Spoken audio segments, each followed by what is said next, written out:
Get her done? Yep. Okay. All right. So we have a media company. Yeah, we have the Wise Media Company. But before we even get into Wise Media, let's talk a little bit about you. Let's talk about you spending some time behind some heavy-duty bars.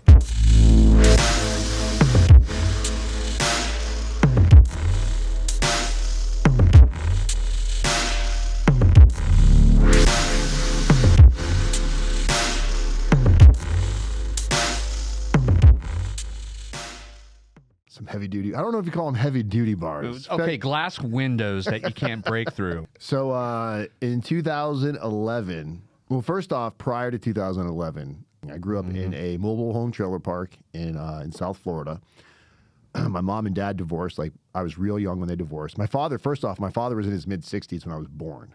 So my grandfather was born in the 1800s, which is, that in itself is kind of fucking weird. Oh, that's crazy to think about, dude.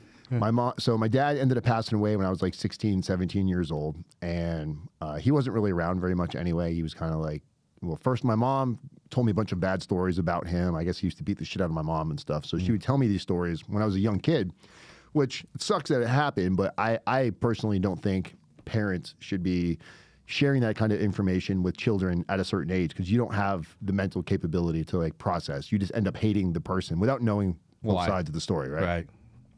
So I didn't have much relationship to my dad. My dad tried. My dad never laid a hand on me. All the things that my mom said he would do, he never did any of those things to me. Like, he really did want to be in my life. Right. I just didn't have any interest. You know, I was a selfish little kid. I've got 4 brothers who are all way older than me because my parents had me. They call me what's called a change of life baby. Oh, you were a oops. Basically, how the fuck did that happen? You're an oops. This should not have happened. I should not be here right now. So my mom was a little bit older too. My mom was like in her late 40s when I was born. Fast forward, kind of went through the whole, like, parents got divorced. We lived in a trailer park, lived on ramen noodles and saltine crackers, but I had a great childhood. So was your growing up was good though? Just your childhood and between, I have good memories. School. No, I never went to school. Like, I skipped more school than I really went to. I dropped out of high school and early in high school. There was no parental figures in my life that kind of like forced me to go to school, so I just kind of did what I wanted. But not any friends, parents, or nothing like that. Nah, we were trailer park kids. Yeah, man. I know. So was I. So, you're not we'll telling a trailer that, park kid what to do. Good fucking luck. Yeah, right. Parents don't know. The kid, they don't know what they don't know what they're doing. They can't tell the kids what to do. The lights came on the street lights. So that's your time to go home. But I'll tell you what kind of like changed cognitive thinking in my brain was my mom was a nurse, and she worked. There's this neighborhood in South Florida called City of Atlantis. It's like this really, really rich neighborhood. It's got its own zip code, it's its own personal city. They have private streets. There's like gates to get in, but it's right in the middle of a regular city. So it's like a city inside of a city. Wow. So my mom was working for this guy named Kenneth Thornhill, who he had, from what I remember, he had big stock in Coca-Cola, and it was either Nike or Reebok shoes that he owned a big percentage of. And his company is called Kenny Shoes. He's like this 3,000-year-old man that married a younger woman that had a son about my age, this kid Colin. And my mom comes home one day. My mom is such a fucking manipulator. My mom's like, hey, I need you to come to work with me.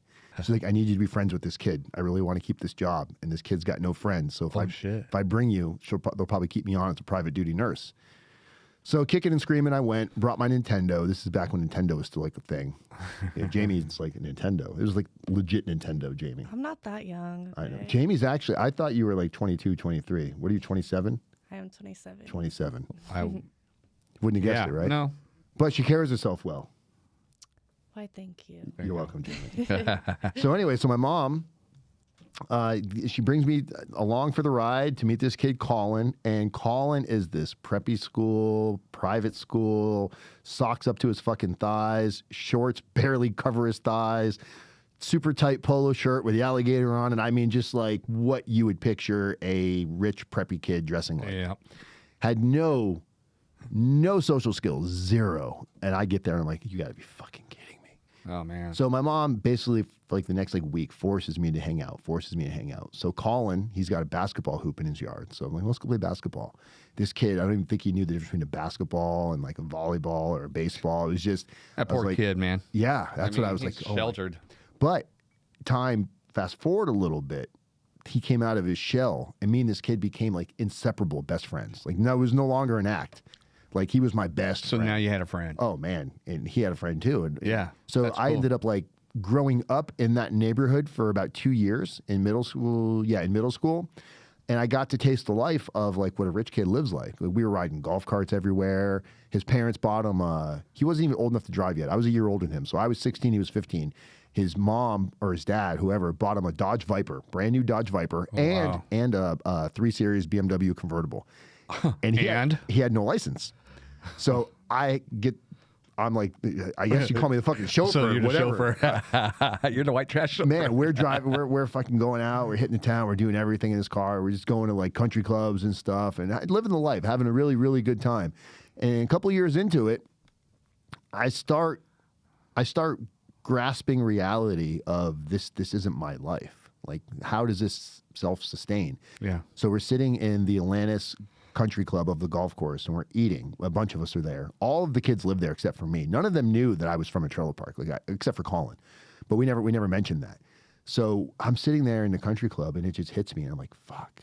There's going to come a point where the only way I'm going to be here with them is if I'm like bussing tables. Or I'm the waiter. That's like the only way we're gonna. Yeah, like, you looked at it all wrong, huh? Man, I don't know if I looked at it wrong. Yeah. I think that was Maybe I think that was a pretty like that's a pretty realistic reality, right, Jamie? sure. Right? Like Yeah. I didn't have any means. These kids don't even know what it's like. Nothing against them. Right. God fucking A. I wish I was born Yeah. into that kind of shit. I Right. mean, we can hate people like that all day, but not one motherfucker watching this video right now and be like, no, I will turn that down. They'll all take it. Yeah, and the ones who say they won't, they're full of shit. Yeah. I mean, I get it. It's easy to say that. Yeah. But something hit me at that point. I was like, I want nice things. I want nice things. And I didn't really have education. School wasn't my thing. I'm going to go with a little bit of it. I did have a lot of learning disabilities as a kid. And this is why I'm not a big advocate. We were talking about this yesterday with, what's his name? Robert De Niro having a kid at like the age fucking 80 years old, right? Yeah. The older you are when you have kids, especially for women, like for men, sperm kind of reproduces on a regular basis. For women, the eggs that you got now are like the eggs you're going to have forever. So if you're 50 years old having kids, those eggs are 50 years old popping out kids. They're more likely to have issues with learning disabilities, retardation, all that stuff. School, I hated school. Like those nightmares you have in school where you get there and you have to stand up in front of the class. I was a horrible speller. I had zero self-confidence. I was just like, I wanted to disappear. I was that kid with the hoodie fucking covered over his head. Like, I didn't want you to know my name. Yeah. So I skipped school whenever I could.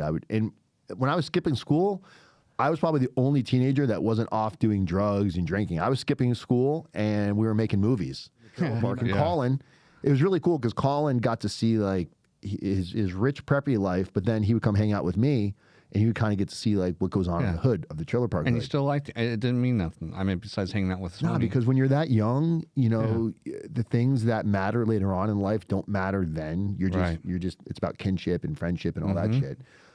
So we had like the really, really great experience. And one of our friends from high school is kid Oscar Isaac, who many of you know now. He's the leading role of Moon Knight. He played Poe Dameron in Star Wars. So we would skip school where everybody else is fucking off. We're making movies. So we're not going to school, but we're making short films. Old school, like on a fucking high-8 camcorder. There's no technology like we have over here. no audio mics. No, going none of that jet shit. lapels. We're just out doing it for ourselves. There's no audience. There's no YouTube. There's none of that. We're just making movies to go home and put in a VCR and watch ourselves. Having a blast. Now, fast forward to life, everybody starts going away, college and all these things. And I look at like my trailer park friends, they're all hooked on drugs. They're like getting into meth and you know, even that, I even looked at weed at that point in my life. I was like, weed's bad. My father was an alcoholic. Most of my brothers were like rambling drug addicts with no teeth. Somehow I'm the only one that ended up going to prison out of my entire family. Not sure how that happened, but something happened, man. I got into sales at a real young age and I realized like once I would learn a script, like when the first time you give me a script to read, I sound like I have rocks in my mouth. But once I get comfortable reading it, fluid. Man, it just like becomes an extension of what I'm doing. It's like, man, I'm built for sales. So I found something I was good at. The problem was South Florida, days are sunny, people are shady. You know, South Florida breeds con artists, scam artists. So I got caught up in the fast sales, and you know, Jamie worked in a call center for Costco, but the kind of call centers I worked in were not those kind of call centers. Like the call centers she worked in, there might have been some like bullshit going on, but they probably had a structure. They probably had some sort of hierarchy. Where I was, it was just a boiling room. Boiler room. Yeah, I get it totally. Yeah. Kind of like Wolf of Wall Street type stuff. Yeah. Shady little stuff going on behind the curtains. I dropped out of high school in 10th grade and got my first job working for a currency brokerage. I didn't have any mortgage. I didn't have any brokerage licenses. I didn't have a Series 3. I didn't have a Series 7. This guy, Valentin Fernandez, he saw me sitting. I was sitting at a water fountain in an area called City Place downtown. I just got fired from my valet parking job because a car got scratched. That wasn't me, but I was a new guy, so I got blamed for it. They fired me, and I was like, oh, it's my $8 an hour job. I'm kind of down in the dumps. And this Cuban guy, all like dressed up in like Hugo Boss stuff, he had a cigar in his hand. He walks up and he's like, hey, you okay? Just random. And I'm like, yeah. He goes, hey, you look like you need a hug. And I'm like, fuck, who's this pedophile? So fuck, man. So he's like, you looking for a job? And I don't know why I went with him. He took me up. We called it the Darth Vader building. It was one of the tallest buildings in West Palm Beach. It was a Wachovia Bank building. And he brings me up to the 7th floor. And Were you scared? No, because it was like a really like nice place. Yeah. I was like, what are they talking to me for? These guys are all dressed in like shirt and ties and shit. So he's like, what kind of money you make? So I don't know whatever you make as a valet parker, make $8 an hour, like $200 a week or something like that. He's like, so hold on one second. He calls on the speakerphone. Erwin, come in here. So this little Spanish kid comes in, younger than me. He's like, Erwin, how much was your check last week? He said, 22,000. Whoa. So he walks out, and I was like, did he mean 2,200? Erwin, come back in here. Like, Erwin comes back in. He goes, matter of fact, Edwin, come in here too. So another kid, identical twin, walks in. I'm like, what the fuck is going on? I'm in some kind of like fantasy land. He goes, how much did you guys make together last week? $38,000. And I'm like, there's no way. There's no way. Right. And he goes, I know you don't believe it. You don't believe it. He goes, you want to try? I was like, try what? Yeah. He goes, put you on the phones. Read your script. And I'm saying no. He goes, I'll give you 10 grand right now. The motherfucker pulled out 10 grand cash, gave it to me on the spot. The company was called International Currency Strategies. Now I'm 18, 19 years old. I'm like 10 grand in your hand. I've got a brand new baby on the way, and got my ex-wife at the time, she was my girlfriend at the time. She was pregnant. I'm just like, okay, you're right, man. Within like an hour, something fucking clicked, and all of a sudden, I'm literally with a phone with a cord and a piece of paper, cold calling people. Hi, this is Dan with International Currency Strategies. And we were calling people that had prior invested. So these were people, we bought leads basically, like from a lead broker that had a list of people that were investing, were investors. And it was for currency options for the Forex, foreign currency options. And we were selling like the euro. And the way that would work is you would invest at a certain price, and it would have to hit a strike price in order for you to make any money. Most people, it's like Vegas. You never make money. Never. Yeah. So the minimum investment, and we would get. And I had no idea how commissions were supposed to work in an area like this, like in a legit currency brokerage. But we're getting paid 50% commission. So if I collected $1,000, I get $500. If I collected 10 grand, I get $5 grand. So the typical investment was like the initial that we would get people to invest was anywhere from like $3,500 to like $5 grand. Soon as they would invest, we would kind of ask what their portfolio was. And if they had decent portfolio, we'd give it to this guy named Manny Kavekos. Manny, so if you picture a call center with like a bunch of desks facing that way, then there's one desk at the end facing us. And it was this Greek dude named Manny. So we'd go, hey, Manny, we got one. We'd hand it to Manny. Manny would call him back up. Hey, is this Tony? Tony, you just invested with my junior broker, Dan Wise. Just want to let you know, no pressure or anything, but we're getting ready to take a block of our clients, and we're putting in a big investment right now. It's looking to have big returns. Can I count on you for 50 large? And then it was like watching Wolf of Wall Street. Everything would just go silent. He put it on speaker, and the guy, well, and like you'd hear all these things like, oh, I got to talk to my wife. Let me ask Tony. pull up your skirt, grab your balls, make a decision. Well, I'm going to pass on this. Tony, the only person I know making money passing is a quarterback, and I don't see numbers on your back. I mean, they had every fucking closing and and it was so exciting. It was so exciting. And then if they get him, like he would get his closing ratio was like 50%, and if he would get it, so let's say he collected another 50 grand. Yeah. I would get, instead of 50%, I get 25% of that. Oh my, bro. I was like 19 years old. I was driving an M5. I had a brand new fucking house in this beautiful neighborhood. Like, and I'm thinking it's legit. That's how fucking naive I am. I'm thinking it's fucking legit. We had this big oak door with a key. You had to have like a key code to get in the door. And you hear boom, fucking door comes flying off the hinges. Feds swarm in like one after another. Oh shit. Scoot us all away. Come to find out. So what happened is the Forex, the currency that we were getting people to invest in, the euro, it hit big time. Strike price hit, like fucking like went nuts. So everybody's calling to Where's my money? Close out. They're like, sell, sell, sell.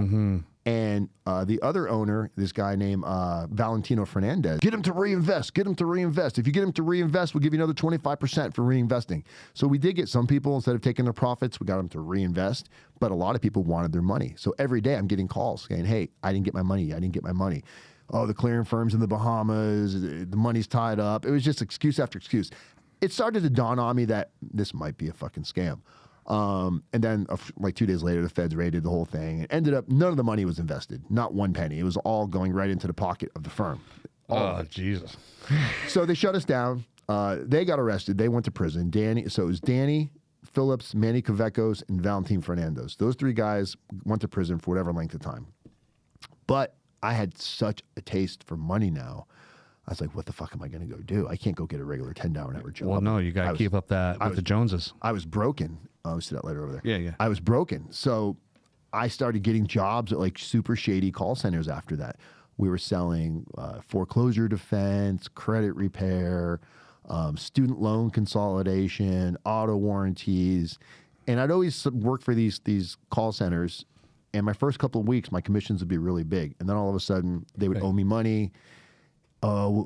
Checks started bouncing. It was just like all these fucking red flags. And this shit kept happening. The merchant accounts would get shut down because people were charging back. And then we would get money taken out of our checks. So finally, I was like, you know what? Fuck this. I'm going to go open up my own call center. Me and a friend opened up a call center doing a lot of the same stuff they were doing. We were just trying to do it as legit as possible. Yeah. But man, it was way harder than I thought it was going to be because like the cost of leads, you know, like doing SEO and PPC, like pay-per-click leads. Yeah. For an industry that's super competitive, the lead cost can get high. So we had like 30 sales reps. They were all commissioned sales reps, but we had to provide each one of those reps with a minimum of like 10 leads per day. So you got 30 reps times 10 leads a day. That's 300 leads. 300 leads a day. And each lead was a minimum cost of $25 a lead. So you do the math. Reps were making their money because we were giving them like 20% commission. Me and Casey really weren't making any money. So I ended up moving my office to this little office in Boca Raton, Boca Raton, Florida. And this area of Federal Highway, if anybody's from South Florida that knows Boca, Brevard, Delray, there's an area that it's nicknamed Maggot Mile. Oh, Jesus. Every call center or business is a scam. They're all scams. So I rented office space inside of another call center that definitely was a scam call center, but I didn't give a fuck. I just needed cheap office rent. So I hear these guys talking about this pain clinic they're going to open. I'm like, pain clinic? What the fuck? I knew nothing. I didn't do drugs at this point in my life. I didn't know what pain clinics were. I thought it was like an urgent care clinic. And I hear all this money that they're going to make. So I start kind of bullying my way in. And it was this guy named Sean Clark that owned it. Sean and this guy Lewis and Sean. So I was like, hey, how do I get onto this? And they were like kind of blowing me off. But then something triggered in their mind because they're opening a pain clinic, which is basically a doctor's office, a pill mill, pushing narcotics, Schedule II narcotics. They needed somebody that could run it, that A, wasn't a drug addict, was good with people, showed up to work every day. So they gave me this, they pumped my head up like, hey, so we thought about it. We're going to open the office in Savannah, Georgia. We want to make you the office manager, and we're going to pay you $10,000 a month, all expenses paid, plus you can hire your girlfriend and your best friend because they lived with me. So they promised me 10 grand a month plus all my moving expenses to go to Savannah and pay for my living expenses in Savannah, plus continue to pay my condo in Florida so I could go back and forth to see my kids on the weekends because it was like a 6-hour drive. So I'm like, sign me the fuck up. Yeah. So me, Shelly, Costa, we go to Savannah, and they're like, well, we're not ready to open the clinic yet. As we get there, they're like, hey, before we open the pain clinic, we need you to do marketing. I'm like, oh, this is up my alley. I'm like, okay. They're like, well, not the kind of marketing you're used to. We're going to do guerrilla marketing. Oh, I'm like, all right. I've read books on guerrilla marketing. Right. I got this shit. He goes, no, it's a little bit different. He's like, we're gonna introduce you to the guy that's gonna train you how to market. His name's Frankie B. I was like, okay. So this black Italian dude comes walking in. He's like, yo, I'm Frankie. He's got this. Yo, Frankie. Exactly. He's got this pimped out Cadillac with like fucking 30-inch wheels on it. The bass was so loud in there that your rib cage rattles in your fucking chest. And I was like, who the fuck is this guy? So it ended up being the coolest motherfucker in the world. Me and Frankie became real fucking tight. So Frankie's like, all right, you ready? I was like, where are we going? He goes, all right, we're going to go to Jacksonville. I was like, what? Jacksonville? I thought we were opening Savannah. He goes, we are. He goes, but we're going to start Jacksonville. I was like, start what? He goes, that go to these pain clinics, they're all coming from like Kentucky, places that are Out of state. not just out of state, but they were north of Savannah, and they were driving to Florida to get their pills. So we were opening an office in Savannah, so they didn't have to drive as far to see their doctor. But one of the biggest pain clinics was in Jacksonville. So what they did, they rented us a hotel room directly across from the pain clinic. And I was like, why? They're not telling me what's going on. They're like, give me information as I need it. So the day of, we drive, we get like a ratty ass motel. Frankie wakes us up at like 4 a.m, hands us walkie-talkies. Him and Costa, Constantine, the other kid that went there with me, they were in the hotel, and every time an out-of-state car would pull into the pain clinic, they would wait for that car to leave. And when that car would leave, they'd call me on the walkie-talkie and say, hey, Dan, a blue Buick just pulled out. Go chase them down, flag them down, get them to pull over. And when they pull over, because they think I look like a cop, that's why they had me do this, right? They're like, as soon as you do this to them, they're going to pull over because they're going to think you're a cop. Oh, yeah. And I'm like, but why am I pulling them over? Yeah. Well, you're going to tell them that we opened an office in Savannah, and next month when they go to do the refill, instead of driving all the way to Jacksonville, they can drive 6 hours earlier, come to Savannah, and we'll give them a discount if they use our doctor instead. So they wanted me to build up a book of business this way, and it worked fucking flawlessly. Wow. So, and honestly, it was fun too. So I'm out there chasing people down, flagging them down. It was like this whole like, I kept like, what the fuck am I doing? I was so caught up in it, embedded at this point, and I never made the money that they promised. Like the $10,000 a month, that never happened. They kept, next month, we need to build it up. They were paying my basic bills. They were covering my cost of living. So it was like, but I wasn't benefiting from it. Not really. Yeah. So finally, we open up, and it's probably May, June, so April. So like April or May of 2011, we finally opened the office, and we're not even open for 3 weeks. And they decide they want to open another office in Atlanta, Georgia, which is a few hours away from Savannah. So they send me to Atlanta because there was a pain clinic that was already operating there that they were converting to do it the way we did it. So they just wanted me to go there to train the staff the way we did things. And honestly, I was like really good at this shit. Like I learned everything. I had it down.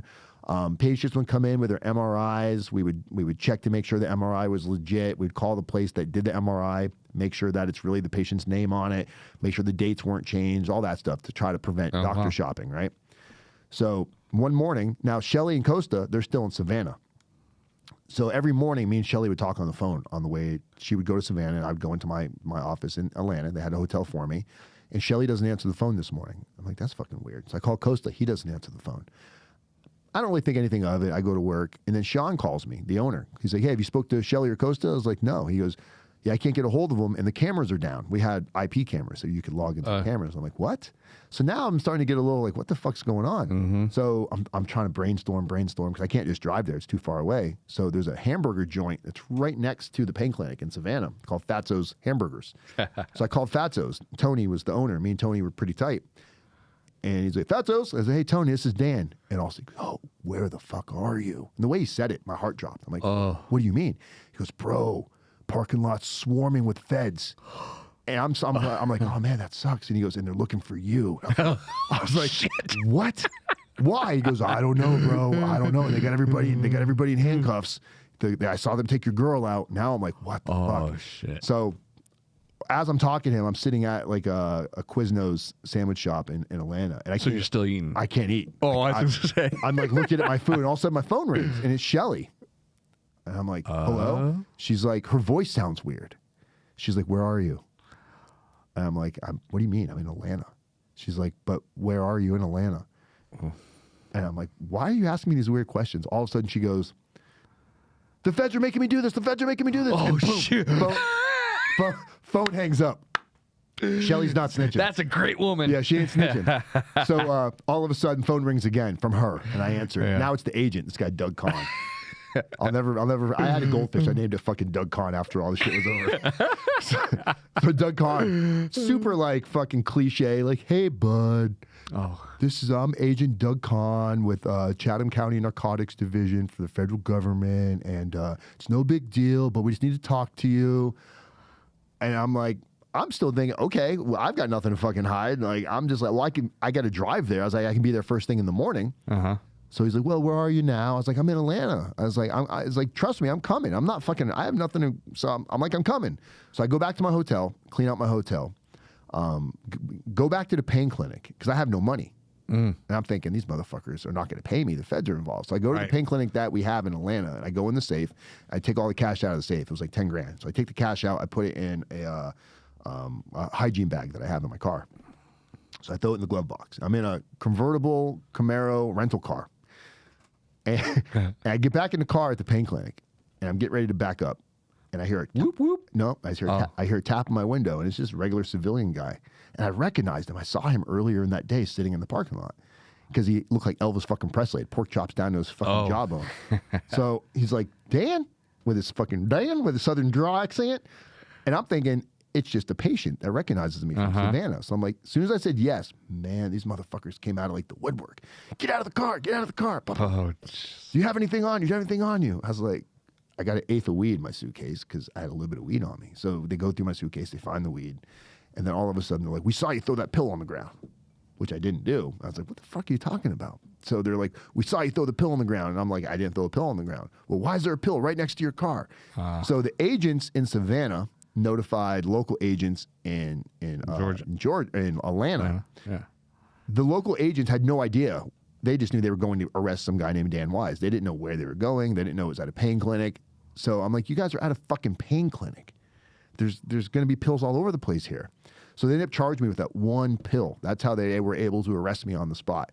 And this is how I ultimately ended up getting federally indicted for working for a pain clinic. Now, it's debatable. You know, was I technically doing anything wrong in the end? No. Unethical? Absolutely. People were driving from all over the fucking country to get prescriptions filled by this doctor, but there was no law preventing that from happening. However, if anybody's ever been wrapped up in the feds, it never goes to trial because the way what they charged me with was every single prescription that the doctor wrote. So let's say we're seeing 10, 15 patients a day. That's a shitload. With every pill that was on that prescription. So the weight that it was carrying, if I would have went to trial and I would have lost at trial, it carried a minimum of 25 years to life in federal fucking prison. And I fought it from 2011 until 2013. They've indicted 13 of us. Me, Shelly, Costa, the owners, the doctors. They indicted all of us. None of us were taking plea deals because really, like, we were allowed to be there. It wasn't against the law. They hadn't passed any laws yet to stop doing this. And the reason why we did it in Georgia instead of Florida is Florida passed a law where if you have a pain clinic, you can't have a pain clinic.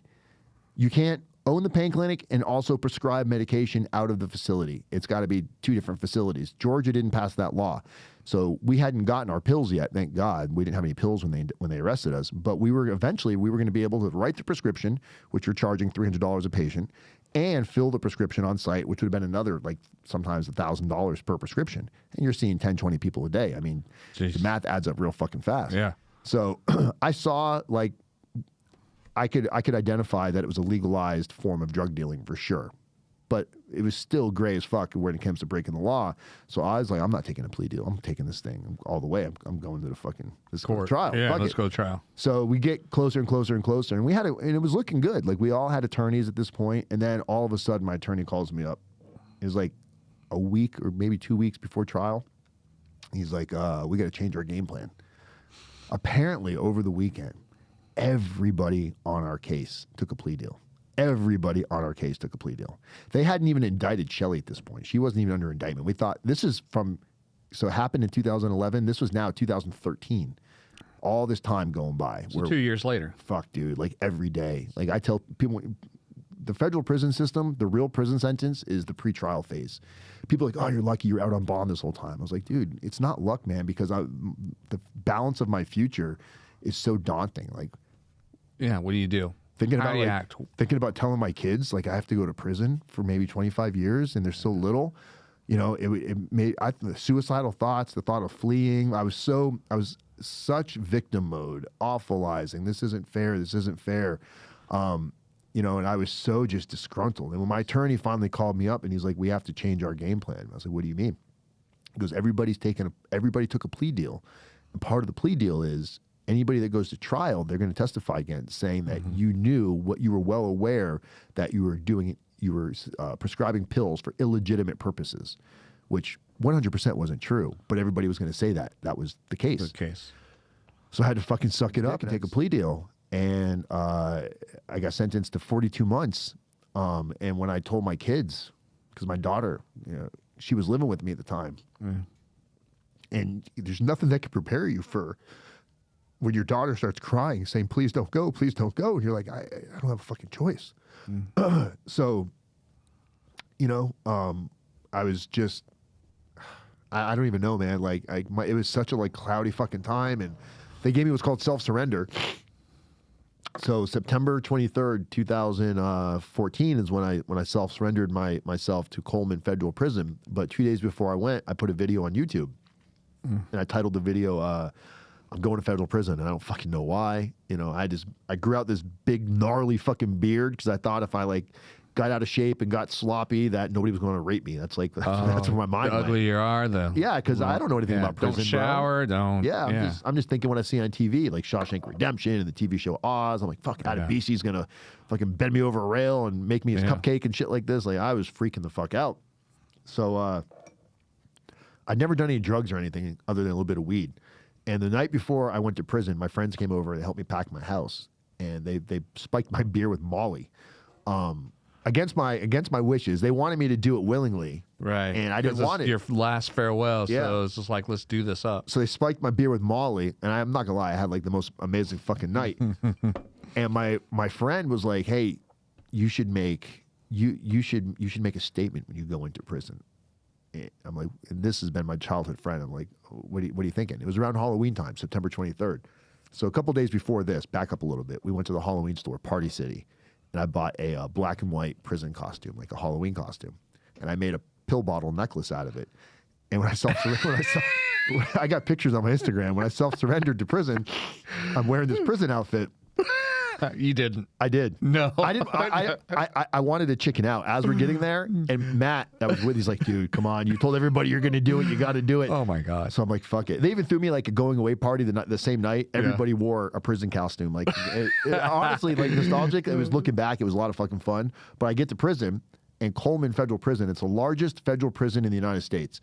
And it's got a giant loop that goes around the whole facility where a guard drives around with a pickup truck with a shotgun in case anybody's trying to escape. Yeah. So he sees me walking up, and I'm not wearing their prison attire. So he knew, like, that it wasn't the real one. He's like, can I help you? Lucky you. And I said, I'm here to self-surrender. And he, like, looks me up and down. He goes, let me get this straight. You're going to go in dressed like that? Yeah, I guess I'm going to wear this in.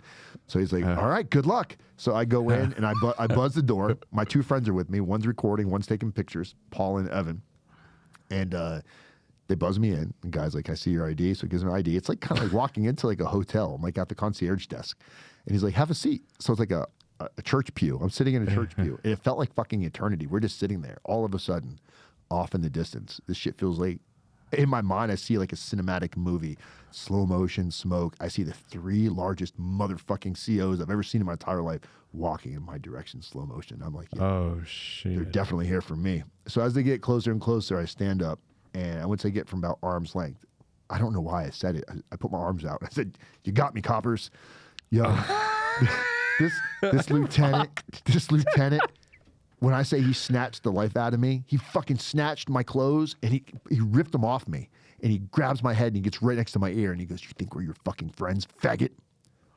And I knew, I was like, oh, fuck, bro. Reality just set in. Yeah, they thought I was Boom. high as a kite. So they drug tested me. And apparently when Molly is not just pure MDMA, it was cut with like fucking meth. So I had meth in my system, MDMA, fucking God. marijuana. So they put me, you joked earlier about glass windows. Yeah. So instead of sending me to like regular general population, yeah. they sent me to what we call, I don't know what this official term is, but we call it the fishbowl. It's this room surrounded by plexiglass so they can see you at all times. They kept me in there for about 4 or 5 days. And then all of a sudden I hear my name, Wise, the lieutenant's office. So I don't know. I don't even know where the fucking lieutenant's office is. So I go to the lieutenant's office and I go to shake his hand. He goes, "I'm not shaking your fucking hand." And he looks at me. He goes, "You suck dick?" And I'm just like, because they're thinking I'm like a pillhead or meth addict or whatever. Yeah. He goes, "Because if you're going through withdrawals, you will suck dick for pills in here. You'll do what you got to do. Do I got to worry about you, Wise?" At this point, I guess they've been monitoring me and they realized that I wasn't like Spaced out I and all wasn't. fucked up. So I was like, no, sir. Just being, I didn't even know what to fucking say. So they sent me back into population. Everything ends up being fine. So as soon as I get back into population, this white guy walks up to me. He goes, "Hey, what's your name?" I said, "Dan Wise." He goes, "Where are you from?" I said, "South Florida." He goes, "What'd you do?" Everything I ever knew about jail from what I saw on TV is you don't talk about your crime. So I'm just like, I don't want to talk about it. So he goes off. A few minutes later, another guy walks over. "Hey, man, what's your name?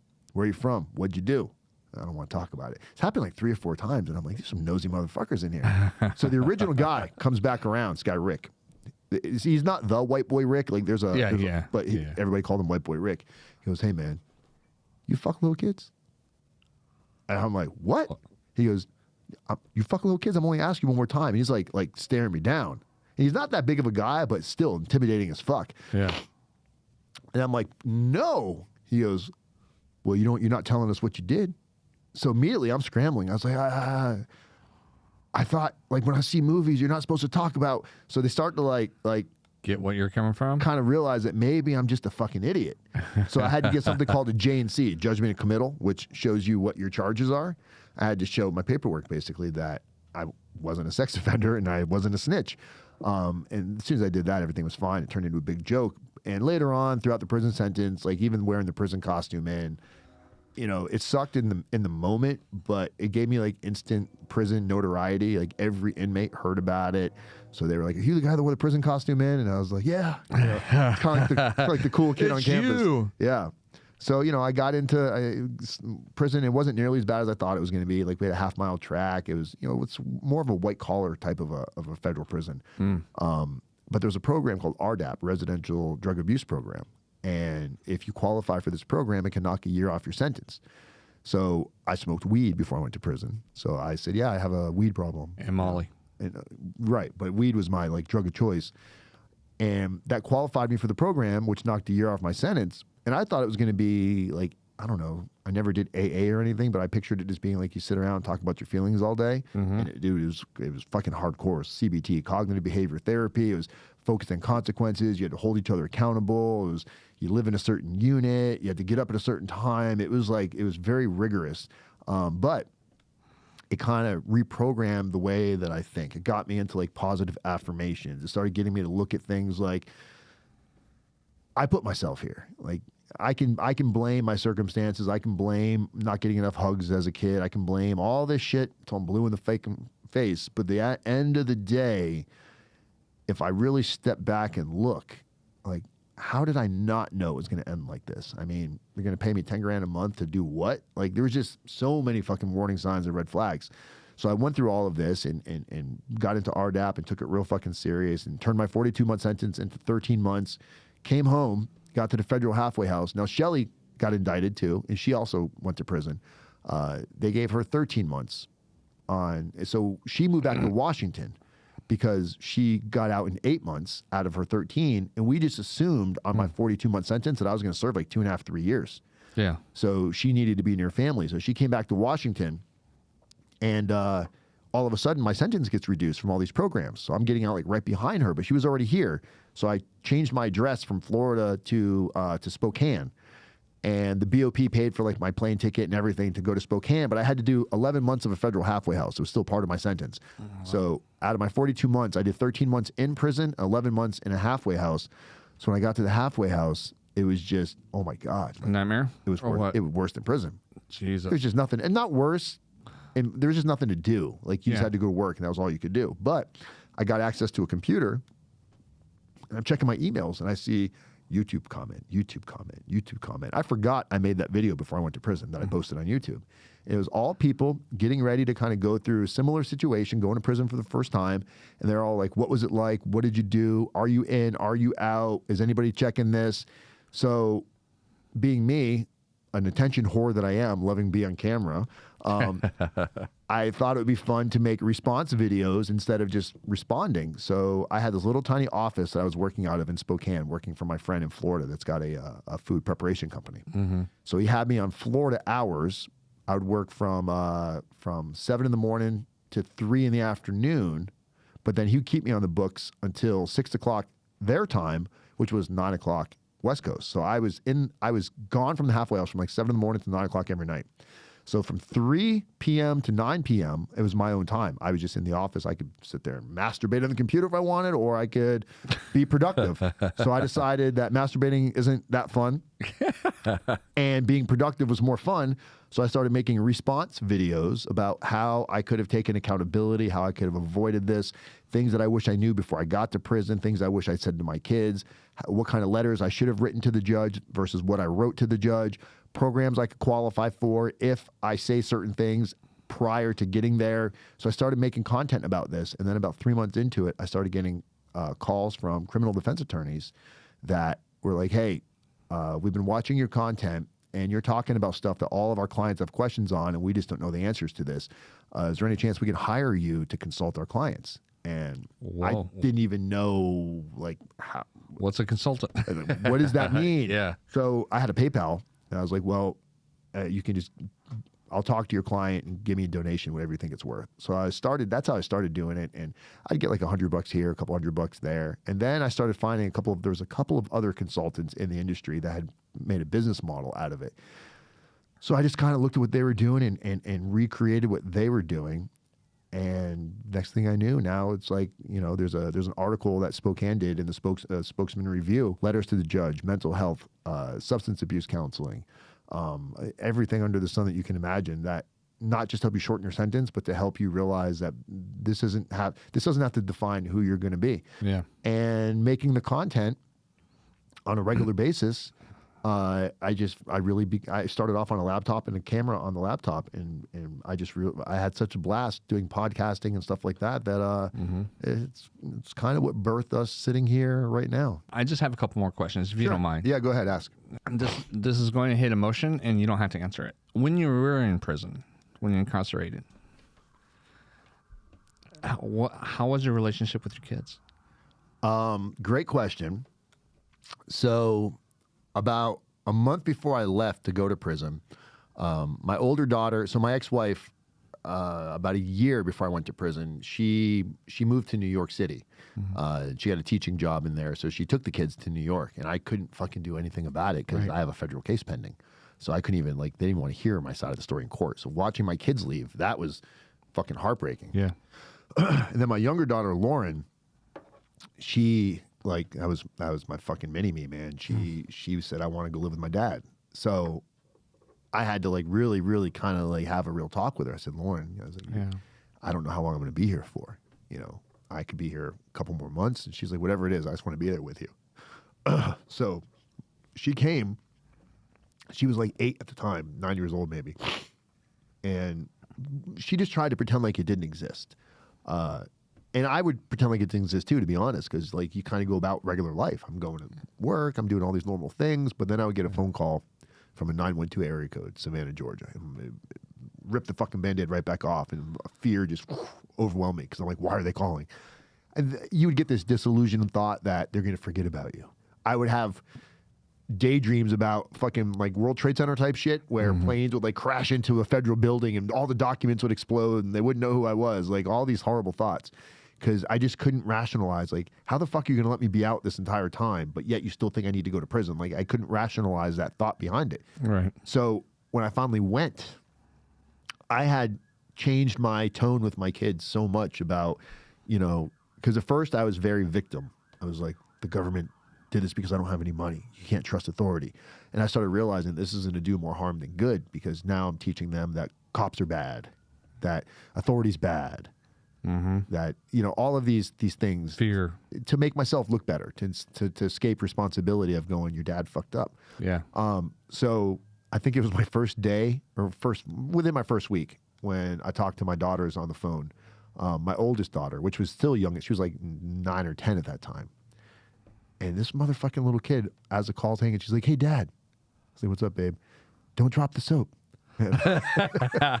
So my relationship with my kids while I was in prison, actually, you know, your communication is like every moment you have on the phone, or every email you're going to send, or every letter you're going to write, you have just moments. Like your phone calls are like 15 minutes a week, so they're so precious. Yeah.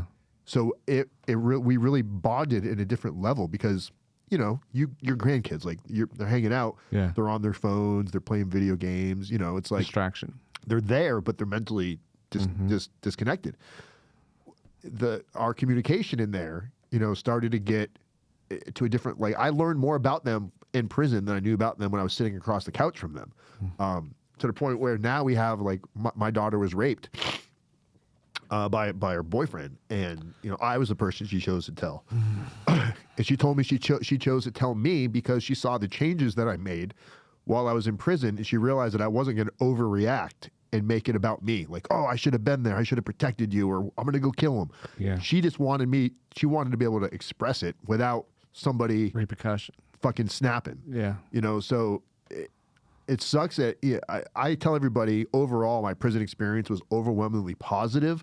It doesn't mean that, like, I enjoyed every moment of it, Right. but the lessons that I got from it, I couldn't have gotten anywhere else.